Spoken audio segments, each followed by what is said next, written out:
नमस्कार दोस्तों, जय हिंद, वंदे मातरम। सभी प्यारे मित्रों का, सभी भावी अध्यापक अध्यापिकाओं शिक्षक बंधु का वेलकम, अभिनंदन है शिक्षक भर्ती के channel YouTube channel Jaiswal coaching centre पर, पावर्ड बाई शिक्षा ही प्रकाश है।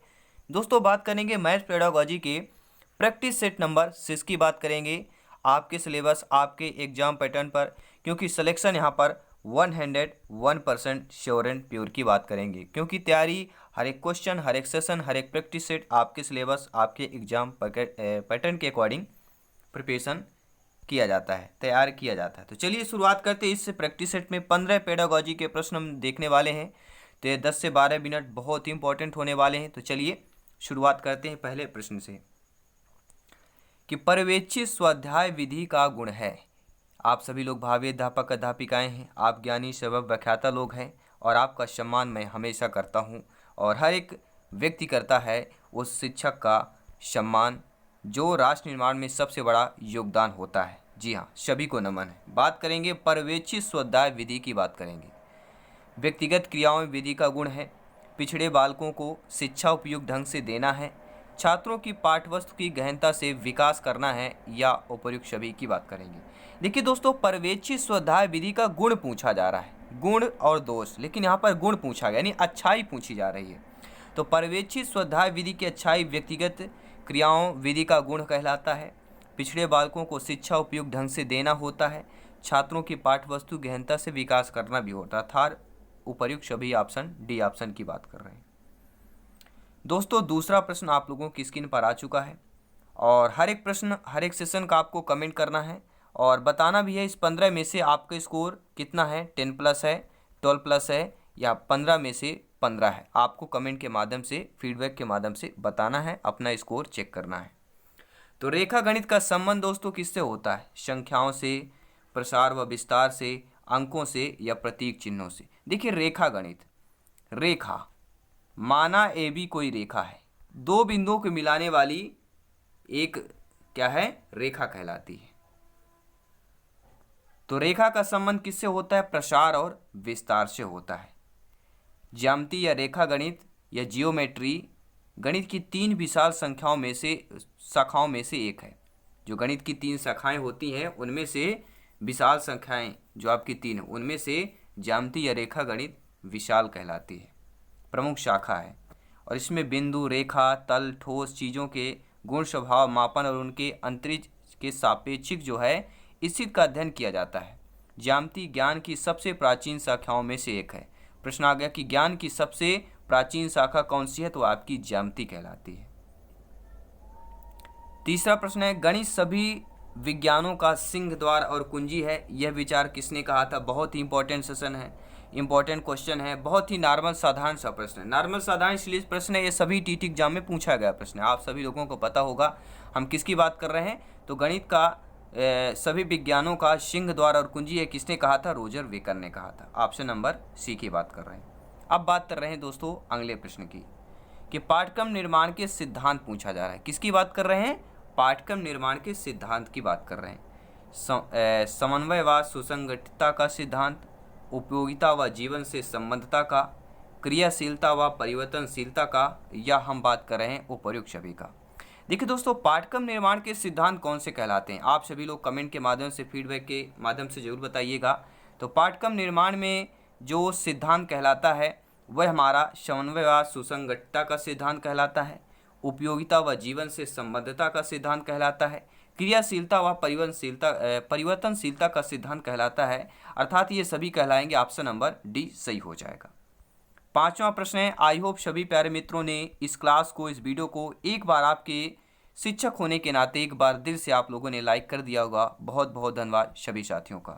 पांचवा प्रश्न है, वृत्त की परिधि तथा व्यास में संबंध ज्ञात करने हेतु किस विधि का प्रयोग किया जाता है या प्रयोग उपयुक्त होगा? आगमन विधि, संश्लेषण विधि, निगमन विधि, प्रयोगशाला विधि। अब देखिए यहां दोस्तों, वृत्त की परिधि तथा व्यास में संबंध ज्ञात करना है, तो राइट ऑप्शन क्या हो जाएगा?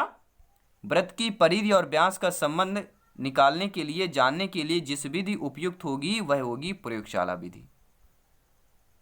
छठवां प्रश्न आप लोगों की स्क्रीन पर आ चुका है। बेहतरीन प्रश्न, लाजवाब प्रश्न पूछा जा रहा है। हर एक प्रश्न अपने आप में लाजवाब है क्योंकि सिलेक्शन इंपॉर्टेंट है। हर एक 1+ आपका स्कोर जो है आपको सिलेक्शन क्यों ले जाता है।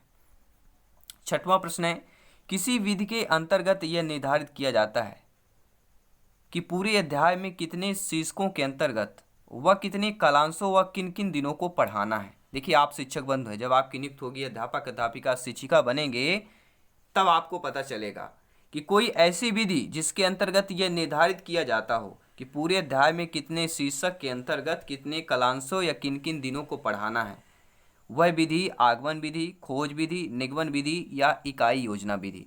तो सभी जानते समझते होंगे। हम बात करें इकाई योजना विधि। इकाई योजना विधि के अंतर्गत निर्धारित किया जाता है कि पूरे अध्याय में कितने शीर्षक और इसके अंतर्गत कितने कालांशों और किन किन दिनों को पढ़ाना है। किस किस विधि के अंतर्गत? इकाई योजना विधि के अंतर्गत किया जाता है। सातवां प्रश्न है, आगमन विधि का एक प्रमुख दोष पूछा जा रहा है। गुण और दोष बहुत आते हैं क्योंकि सभी को पता है 10 से 12 सभी के गुण दोष हैं। जब आप डिटेल के साथ पढ़ेंगे तो आपको सारी जानकारी आपको मिल जाएगी। ठीक है, आगमन विधि का एक प्रमुख दोष आपको बताना है। ज्ञान अस्थायी होता है, ज्ञानार्जन बहुत धीमी गति से होता है, विषय नीरस होता है, आत्मनिर्भरता कम होता है।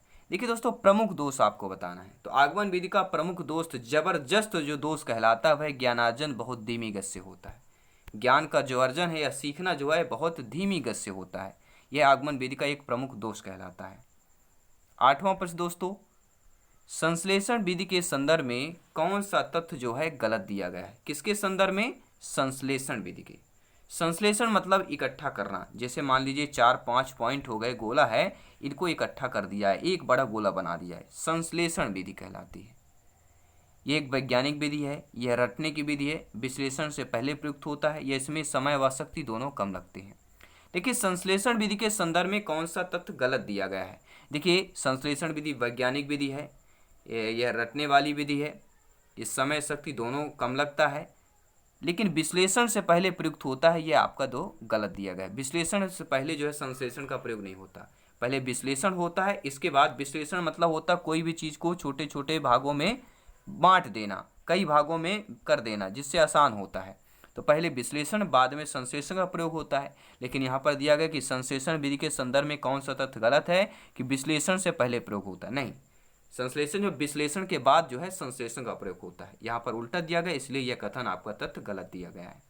अब बात करेंगे अगले प्रश्न की कि इनमें से या निम्नलिखित में से कौन सी विधि तर्क प्रधान विधि है? संश्लेषण विधि, विश्लेषण विधि, व्याख्यान विधि, खोज विधि। अब देखिए दोस्तों, तर्क प्रधान विधि की बात कर रहे हैं, तो ऐसी विधि का नाम बताइए जो तर्क प्रधान विधि होती हो, वह हमारी कहलाती है विश्लेषण विधि।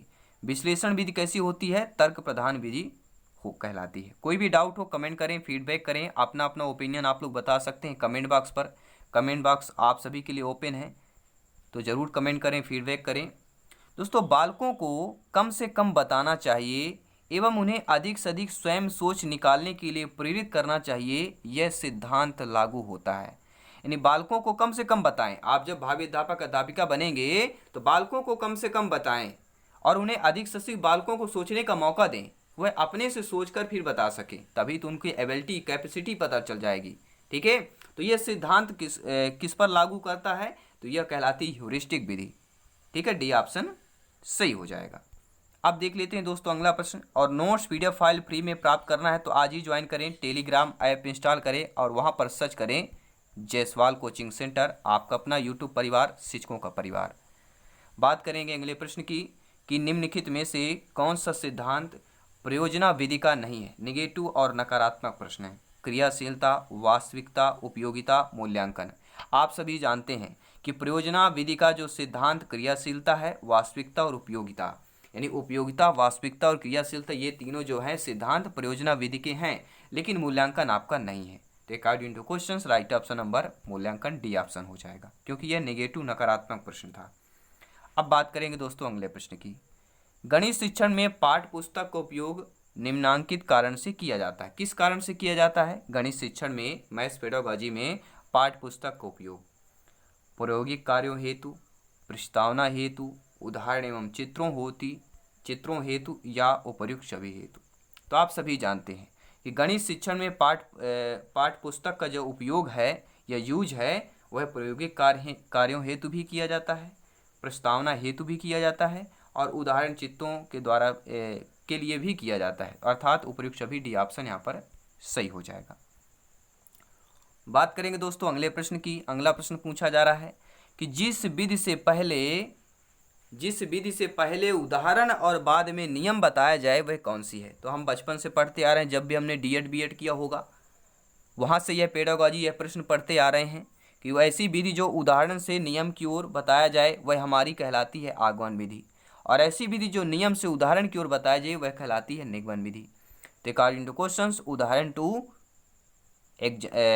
नियम अकॉर्डिंग टू ऑप्शन नंबर आगमन विधि की बात करेंगे। बी ऑप्शन की बात कर रहे हैं, ऑप्शन नंबर बी की बात की जा रही है।